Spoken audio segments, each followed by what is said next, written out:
ngasi nungthin Chuchampur da leiba State Bank of India SBI gi branch amadagi khulai matik sana faiba sakangdaba miyosingna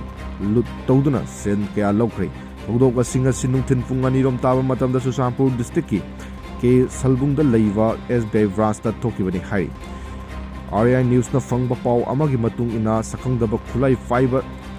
miyosing aduna SBI branch asida changlaga staff singda kihan khanganbaga loina branch asida thamba sel oina sarana lupa lakh kulom namdun lokibani hari thogdok asigi matangda Chuchampur district ki police na case ama lokhatuna thijan pukhre ngasigi asina manipurgi irang thorakpa dagi hojik fawda bangalore togi mari leinana ngasigi asina manipurda irang thorakpa dagi hojik fawda bangalore togi mari suba thogdok oiri